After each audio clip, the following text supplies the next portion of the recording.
Hello everyone and welcome back to the channel. In this video we're going to be demonstrating how to remove the lock from the fork of a vintage bike, in this case a Raleigh Dawn Tourist from 1950, and to identify the number on the lock so that we can get a new key made for it. In some cases the number of the lock is stamped on the outside of the casing of the lock so that you don't have to take it out of the fork, but in most cases the number is on the inside and you can only see it by dismantling everything. So the first step, if you don't have the key for the lock, is to lock it so that the locking pin is in the upright position, because you need to be able to remove the pin in order to extract the barrel of the lock. And you can either take the bike to a locksmith and get them to do it, or you can purchase a cheap lock picking set. This is one that I purchased off Amazon. It was about £17, which I think is about $22 kind of thing. And inside you have a couple of practice locks. So we have a lock, like a door lock or a car door lock, with 2 barrels, and then a practice padlock. And then in that you got a tool. You got instructions. These, at least the instructions in English, are absolute garbage. What I did was I went on YouTube and I looked up at lockpicking tutorials. So I suggest you do the same. However, the toolkit itself is pretty neat.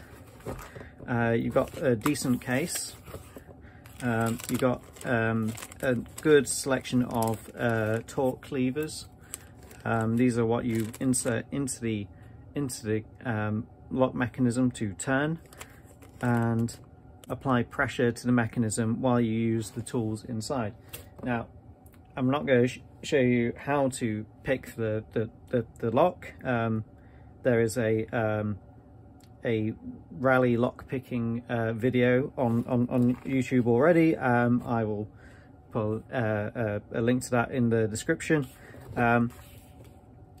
But long story short, and the way that works for me was I used one of these like simple rake tools, because the lock mechanism is very simple. You just kind of apply pressure using the torque lever and kind of jiggle this in and out to raise the pins up, and then the lock will hopefully open. It took me about 10 minutes to open the lock on the fork, which was actually easier than the practice padlock provided in the kit. So without further ado, we will now cut to me opening the lock and proceed with removing the lock from the barrel. Wow guys, I can't believe that actually worked. I managed to lock the fork lock on the Raleigh Dawn Tourist using this simple lockpick set. So next stage will be to unscrew this, and then that will allow me to extract the barrel. Hopefully there's a number on it and I can get a key made that matches the number on the inside of the barrel.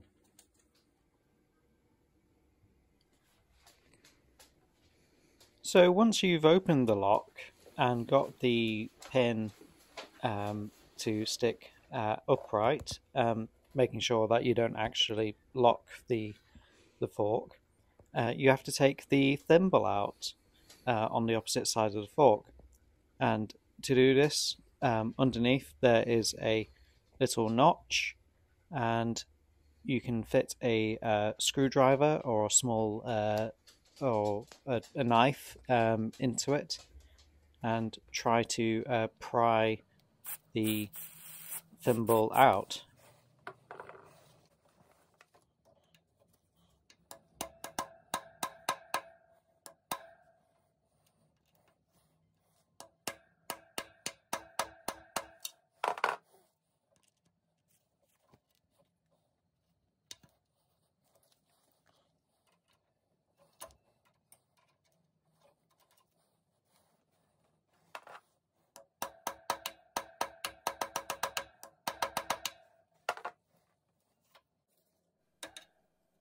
So what I'm just doing is working my way gradually around the edge of the thimble and using different sized screwdrivers to try and pry it out and gradually ease it out of the fork.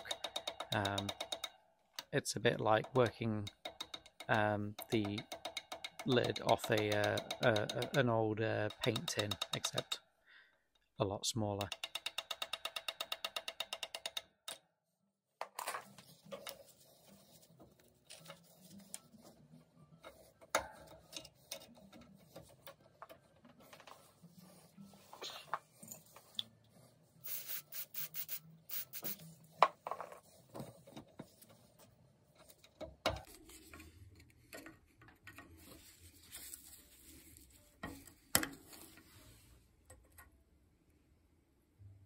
Success.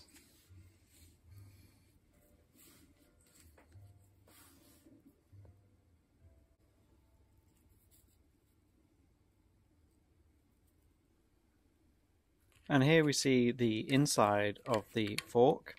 There's a hole on one side of the fork that passes through the fork crown, and you can see the screw head on the other side of the fork that holds the lock in place. Alright, so off camera I took off the front wheel and the front mudguard because I decided that it'd be easier to see the screw and turn it if I could actually see it.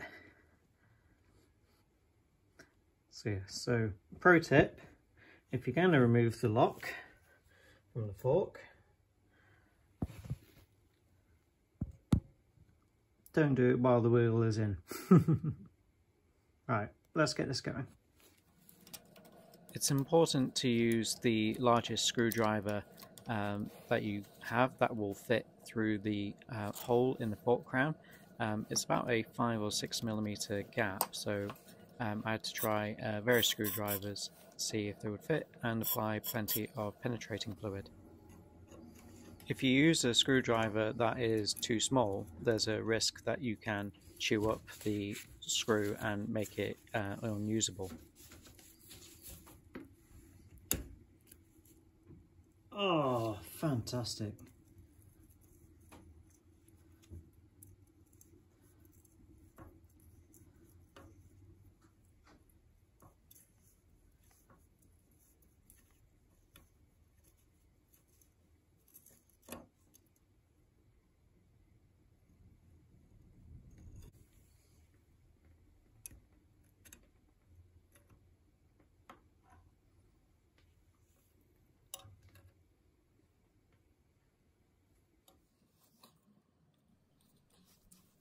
With the retaining screw removed, the next stage is to remove the locking pin. To do this, you need to be able to rotate the locking pin clockwise by 90 degrees. Here I was having issues because the pin was loose but not rotating the whole way. So what I was needing to do is pry out the lock barrel to try and provide a bit more room for the pin to rotate. But if the barrel came out too far, then that pinched up the lock pin, and so I had to jiggle it in and out a couple of times until the pin was able to rotate the full 90 degrees and pull out of the fork.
And here you see the lock pin, which has a hook on it, which when you insert into the hole into the fork and rotate, hooks into the back of the lock mechanism and keeps it in place.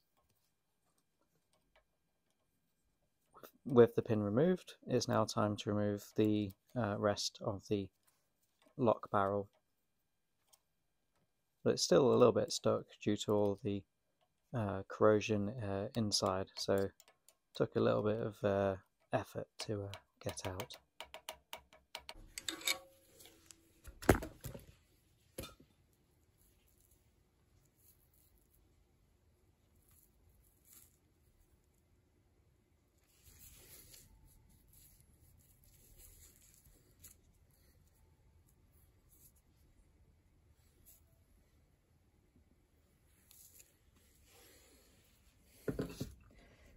Right, I've removed the lock, and now in order to get the lock number I need to get the barrel out of this casing.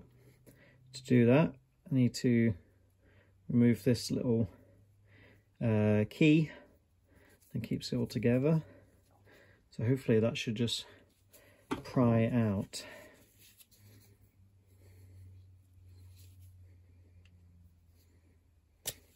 Out.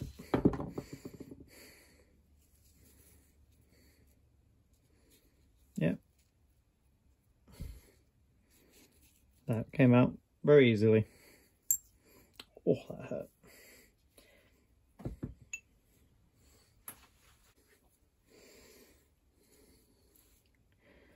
So now, in theory, now I've taken this key out,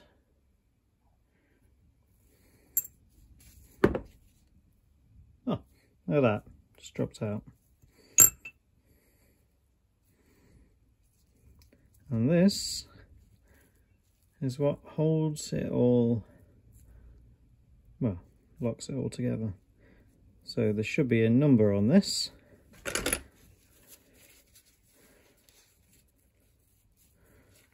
Because there wasn't one on the outside.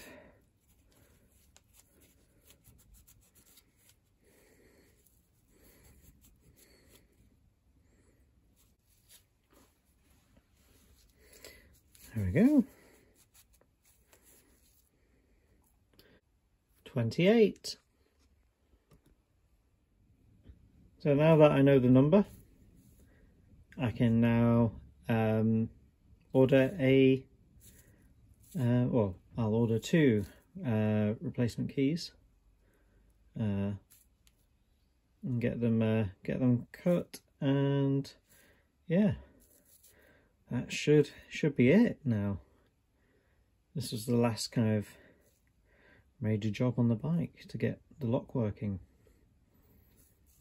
So yeah, so that was quite involved, but I hope that you found the process useful. So with that, thank you for watching. I hope you enjoyed this video. If you did, please press like, please subscribe, hit that bell notification icon so you know when future episodes come out. If you have any comments or suggestions, please leave them in the comments section below. And until next time, bye for now.